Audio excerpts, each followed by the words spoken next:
இனிய பார்த்தீங்கன்னா ரொம்ப ஒரு கிரேசியான டாபிக் பத்தி பேச போறோம். ஆக்சுவலா இந்த உலகத்துல சயின்டிஸ்ட் ஏதேதோ தயாரிக்கிறாங்க, ஏதேதோ கண்டுபிடிக்கிறாங்க புதுசு புதுசா.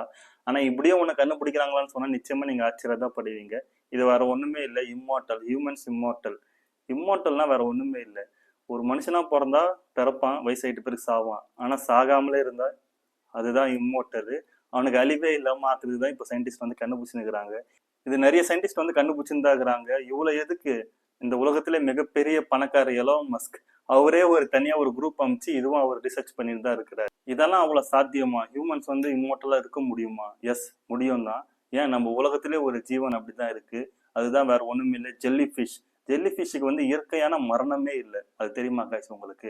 அது தானே ஹீல் பண்ணிக்க முடியும். இப்போ ஒரு கை போயிடுச்சுன்னு வைங்களேன், அந்த கை அப்படியே தானா வளர்ந்து வந்துடும். இதுதான் ஹீல் சொல்லுவாங்க. தனக்கு தானே வந்து குணமாக்கிக்க முடியும். இந்த மாதிரி ஒரு அபூர்வமான சக்தி வந்து ஜெல்லி ஃபிஷ்ஷுக்கு இருக்கு. இந்த டெக்னாலஜி தான் இப்போ மனுஷனுக்கும் உருவாக்க முடியுமான்னு சொல்லிட்டு சயின்டிஸ்ட் எல்லாம் ரொம்ப ரிசர்ச் பண்ணின்னு இருக்கிறாங்க.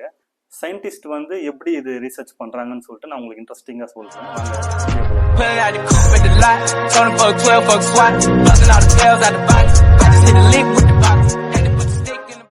ஒரு மனிதன் டெத் ஆன அப்புறம் அவன் பிரெயின்ல இருக்கிற மெமரி எல்லாம் காப்பி பண்ணி ஒரு ஆர்டிபிஷியல் பிரெயின்ல சேவ் பண்ணுவாங்க. இந்த ஆர்டிபிஷியல் பிரெயினுக்கு ஒரு சிந்தட்டிக் பாடியை ரெடி பண்ணி அந்த பாடியில இந்த ஆர்டிபிஷியல் பிரெயினை டிரான்ஸ்ஃபர் பண்ணுவாங்க. இது எவ்வளவு சாத்தியம்னு தெரியல. ஆனா சயின்டிஸ்ட் வந்து 2035ல இது நிச்சயமா சாத்தியம்னு சொல்லிக்கிறாங்க. வேற ஒண்ணும் இல்லை, ஒரு ஆர்டிபிஷியலான ஒரு ஹியூமன் பாடி அண்ட் ஒரு பிரெயின். ஓகேவா? அப்புறமா நம்ம மனுஷன் வந்து டெத் ஆன அப்புறம் அவன் பிரெயின்ல இருக்கிற மெமரி எல்லாம் காப்பி பண்ணி இந்த ஆர்டிபிஷியல் பிரெயினுக்கு சேவ் பண்ணுவாங்க. அப்படியே அவனோட நினைவு எல்லாமே அப்படியே இருக்கும். இது வந்து அவனோட ஃபீலிங்ஸ், எமோஷனு எல்லாமே அப்படியே தான் இருக்குமா?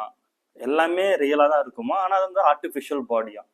இது எவ்வளவு சாத்தியம்னு தெரியல. ஆனா 2035ல இது கண்டிப்பா சாத்தியம்னு சொல்லிட்டு சயின்டிஸ்ட் சொல்லிக்கிறாங்க.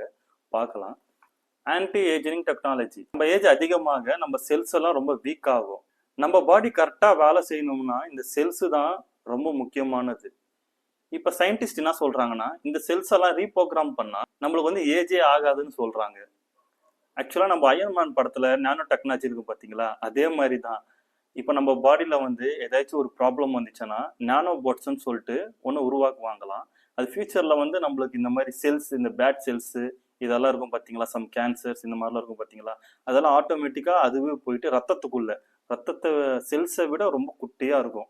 நான் சொல்றேன் அந்த நானோ டெக்னாலஜி போட்ஸ் வந்து அது வந்து ரோபோட்ஸ் தான். ஓகேங்களா? அது நம்ம பிளட் மூலியமா இன்ஜெக்ட் பண்ணி அது நம்ம பிளட் மூலியமா போயிட்டு நம்மளுக்கு எங்கெங்க ப்ராப்ளம் இருக்கோ அதெல்லாம் அது வந்து டிஃபீட் பண்ணிடும். இந்த பேட் செல்ஸ் எல்லாம் அதை அழிச்சிடுமா. ஆனா இந்த நானோ டெக்னாலஜி மட்டும் பாசிபிள்னு சொல்லிட்டு ஷோரா சொல்றாங்க. மேபி பார்க்கலாம், ஃபியூச்சர்ல வந்துச்சுன்னா இதை விட ஒரு நல்ல ஃபியூச்சர் டெவலப்மெண்ட் வேற எதுவுமே இருக்காது. வந்து ஏதாச்சும் நோயால பாதிக்கப்பட்டு டெத் ஆனவங்க இந்த மாதிரிலாம் நிறைய பேர் இருப்பாங்க.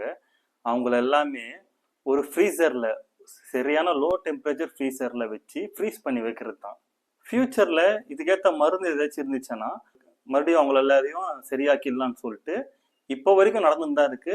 இப்போ வரைக்கும் ஒரு 30+ இருக்கும்னு நினைக்கிறேன். 30 பேர் வந்து டெத் ஆன அப்புறமா பாடியை வந்து ஃப்ரீஸ் பண்ணி வச்சிருக்காங்க.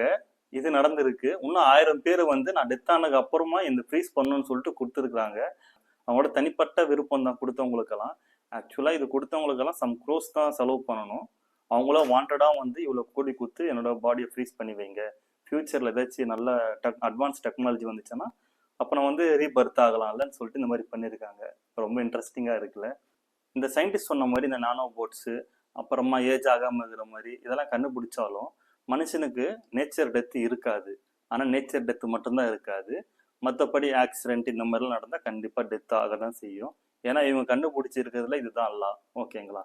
இப்போ ஏஜ் ஆகாமல் இருக்கிறதுக்கு இந்த செல்ஸ் எல்லாம் வேலை செய்யும்னு சொல்லிட்டு சொல்கிறாங்க. அதான் நம்மளோட செல்ஸ் வந்து பல்லேசே ஆகாமல் அப்படியே எங்காவே இருக்கிற மாதிரி நம்ம பிளட்ல வந்து பார்த்துக்கிற மாதிரி தான் சொல்கிறாங்க. ஆனால் இதெல்லாம் நடக்குமா? ஒரு வேளை நடந்துச்சுன்னா இது எவ்வளோ பெரிய ஆபத்து தெரியுமா? இயற்கையோட சமமே ஒன்று வரணும், ஒன்று அழியணும். அப்போதான் எல்லாமே சரி சமமாக இருக்கும். ஒன்று நிரந்தரமாகவே இருந்துச்சுன்னா அது அப்படியே மக்கி போய்விடும். இந்த உலகம் தான் நாசமாகும். அதுதான் எதார்த்தம். உலகமே வேற மாதிரி ஒரு கண்ணோட்டமா மாறிடும். கண்டிப்பா இந்த மாதிரி நடக்காது. ஒரு வேளை கண்டுபிடிச்சிட்டாங்கன்னா it is a really medical miracle தான். ஒரு வேளை அதை கண்டுபிடிச்சி, ஏன் கண்டுபிடிக்கிறதுக்கு முன்னாடியே உங்களுக்கு அந்த வாய்ப்பு கிடைச்சா நீங்க என்ன பண்ணுவீங்க? அது கமெண்ட்ல சொல்லுங்க. நெக்ஸ்ட் வேற ஒரு இன்ட்ரெஸ்டிங்கான வீடியோல பார்க்கலாம். until then நான் உங்கள் ஏடி.